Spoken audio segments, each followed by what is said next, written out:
Welcome back to Houston Live. Dia de los Muertos, or Day of the Dead, is a two-day celebration honoring lost loved ones. And Pan de Muerto is an important part of the celebration. Mariel Rascon and Francisco Ponce with El Bolillo Bakery are here with more about the history of Pan de Muerto and to show us how to make it. Welcome, you guys. Hi, thank you for having us. So, first of all, for people who don't know about it, what is Pan de Muerto? It is a bread that's used as an offering on our altars whenever we celebrate Dia de los Muertos. I mean, it can be eaten as well, but it's mostly as a significance of honoring our loved ones. It's having a little bit of like food for their passing whenever they come and visit us during this time. The breads you have on set today, many of our viewers might be familiar with what they're seeing, the colored sugar, that beautiful pink there, but specifically the Pan de Muerto has a shape. Right. That you typically only see at this time of year. Right. What is that shape and what's the meaning? It's changed over the years, but it can be a few things. The round ones are like a skull and crossbones, or they can be a pumpkin. We have the little guy right here that's like a little dead person.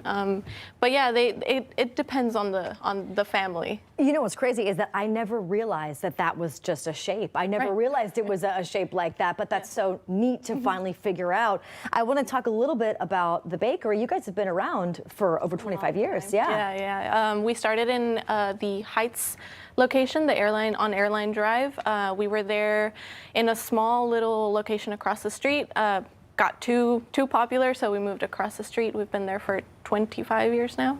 Okay, and I know, Francisco, you're going to show us a demonstration of how we can help you make the bread today on set, but we also have some video of how it's done at the El Bolillo locations around Houston, and this is the finished product we're seeing. There's a lot of love and time and traditional baking methods that go into creating the finished product. Right, yeah. We try to stick to the most traditional methods. I mean, other than the mixing of the dough itself, everything is done by hand.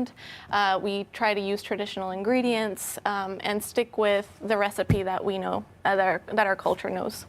Finally, I have to ask about the pink. Right. The pink on top. Does the pink signify something specific? We just like colorful stuff. Okay, just checking. I love pink as well. Are there other colors used?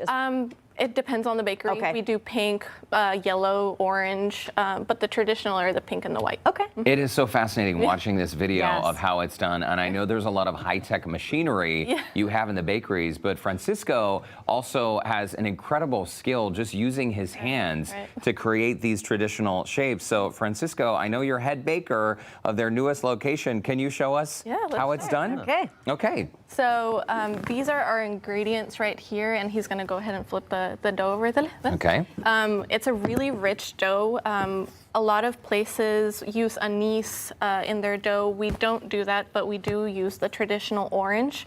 It's like a brioche dough. Oh, wow. A lot of butter, a lot of milk, eggs, and it's really cool seeing the process of shaping the little skull. That's like my favorite part. Yeah. The little crossbones that he uses on top. That dough smells so delicious. Yes, it does. We're seeing a couple ingredients on our screen right now, the orange zest and the milk. But traditionally for the dough, you're using things like flour, yeast, a little bit of salt. Is that correct? Yes, everything that we have here other than the milk. Got it. Some butter and some eggs, as well. Right. Okay, it's amazing. Francisco doesn't waste any time. He just goes right for it, shaping the dough. So we have this is the big part of the dough. It's the circular area. And then the little bones are created like with the indentations of your fingers. Okay. And what he does is he uses the stickiness of the dough with his fingers to kind of like roll it really taut.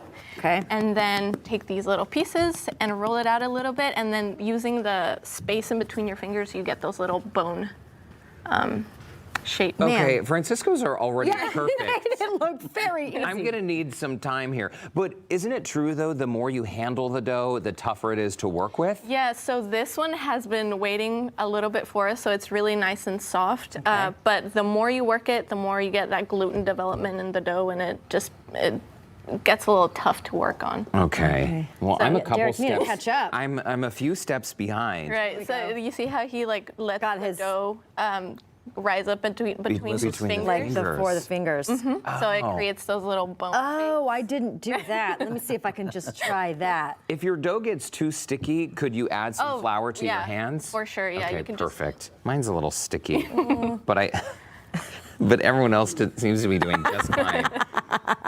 Okay. But it's also like, ¿cuántos años tiene de experiencia? 27 años. 27 years. 27 So he years. knows what he's Wow. doing. So Yep, he's got yep. it.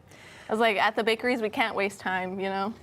About how many loaves of bread and types of bread are you selling every single day? Hundreds, would you say? I would, oh man, on a busy day, we'll do upwards of 1,500 pieces. Oh my gosh. Wow. So Francisco, you're always busy. Oh, yeah. Nonstop. Always working.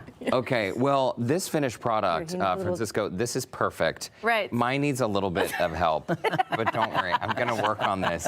Y'all, thank you so much. Yes. No problem. It's So- really interesting to hear the story behind the bread, and also I know it's such a beautiful holiday when a lot of people are stopping to remember their loved ones. He's giving you another chance to do it. So after we have these pieces, we take these right here. This is how they come out of the oven. Okay. We cover them in butter, and then we use color sugar, but this is just white. Okay. So those Covered are already covered Those in are the butter. Right. then. Yeah, these have butter on them already. A lot of butter. A lot. Yes. And That that's was it. perfect. Oh, it looks Beautiful. so good. It's perfect. By the way, we should tell our viewers that this bread is available until November 24th at all the stores. Hey, actually. Oh, last day until is, today. Oh. Yes. I'm just reading the words. November 24th is a long time away. Today is the last day. yes. Thank you for that correction. Yes. But also, can it still be shipped? We have them on our Gold Belly where we do nationwide shipping. But this bread right here, it's, the very last day that we make it is on the 2nd of November. One of our locations, the airline location, makes it on Thursdays, I believe. Okay. But traditionally, it's until the 2nd of November. Okay, have to and get it plenty now. of Right. other types of delicious Oh, yeah. baked goods to Over enjoy. 150 types of bread that we make daily. We love that. Mariel, Francisco, thank you so much for stopping by. Yes, yeah. In the meantime, if you would like more info on Pan de Muerto at El Bolillo Bakery, you can visit our website, HoustonLife.tv. Just look for that scene on Houston Life section.